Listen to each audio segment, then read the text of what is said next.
V9 news ધારી ચેનલમાં આપનું હાર્દિક સ્વાગત છે।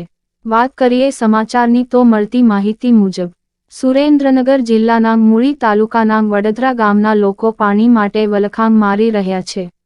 વડોદરા ગામમાં પાણી માટે વલખાણ મારતી જનતાને નળ સે જળ યોજના અંતર્ગત સરકારે બનાવવામાં આવેલ ગામડે ગામડે સંપ બનાવેલ શોભાના ગાંઠિયા સમાન સાબિત થાય છે। કોન્ટ્રાક્ટરે લાખોના ખર્ચે બનાવેલો વડોદરા ગામનો આ સંપ શોભાના ગાંઠિયા સમાન સાબિત થાય છે।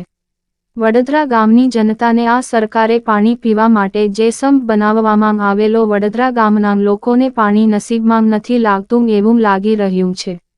આ સંપ શોભાના ગાંઠિયા સમાન બનાવવામાં આવેલો હોય એવું લાગી રહ્યું છે। સતત 80 વર્ષના માજી પાણીથી વલખા મારી રહ્યા છે તો શરમ જેવી વાત છે। શાળાએ જતા નાના બાળકોને પણ પાણી માટે વલખા મારી રહ્યા છે તો કોઈ અધિકારી તંત્ર પંચાયત તાત્કાલિક ધ્યાન દોરશે ખરા પાણી માટે। ગામના આગેવાન સાપરા વિપુલભાઈ મોબાઈલ નંબર 8000057683 દુધરેજિયા બાલાભાઈ, દુધરેજિયા વિરમભાઈ, હાડગડા વિજયભાઈ, સાપરા મેરાભાઈ, સાપરા ચંદુભાઈ, સાપરા જગદીશભાઈ, કટેશિયા દીનાભાઈ, બાવરિયા હેમુભાઈ, દુધરેજિયા કેશાભાઈ એવા આ આગેવાનો દ્વારા 5 વખત ગામ પંચાયતના તલાટી અને સરપંચને પણ રજૂઆત કરવા છતાં કોઈ તંત્ર ધ્યાન આપતું નથી। પાણી માટે શું ગામ લોકો માટે કોઈ અધિકારી પાણી પુરવઠા વિભાગના અધિકારીઓ તાત્કાલિક વડોદરા ગામની પાણીની સમસ્યાનો હલ કરશે ખરા? સરકારશ્રીને નમ્ર વિનંતી કે વડોદરા ગામના લોકોને ક્યાં કારણોસર પાણી નથી આવતું તે તપાસ કરવા ગામ લોકોની માંગ।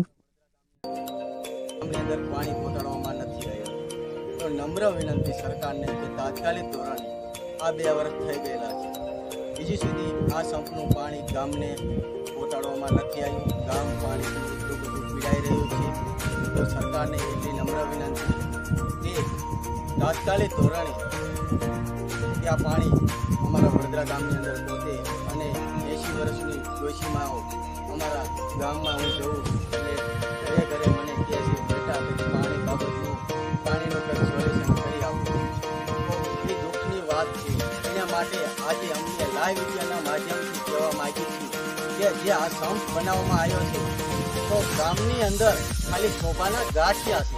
આ સંપ રહ્યો ને શોભાનો ગાંઠિયો છે। ગામની અંદર સારું લગાડવાવાળા કોન્ટ્રાક્ટર આ સંપ બનાવીને વહી ગયા છે, હજી સુધી ગામની અંદર પાણી પહોંચાડવામાં નથી આવ્યું તો સરકારને એટલી નમ્ર વિનંતી છે કે તાત્કાલિક ધોરણે કે આ વડોદરા ગામની અંદર પાણી પહોંચે એટલી અમારી નમ્ર વિનંતી છે કે સરકાર અને ગરીબ લોકોને એટલું બધું પાણી પીડાય છે અમારા વડોદરા ગામની ખાલી અત્યારે અમારા ગામની અંદર આ એક શોભાનો ગાંઠિયા તરીકે બનાવવામાં આવેલા છે।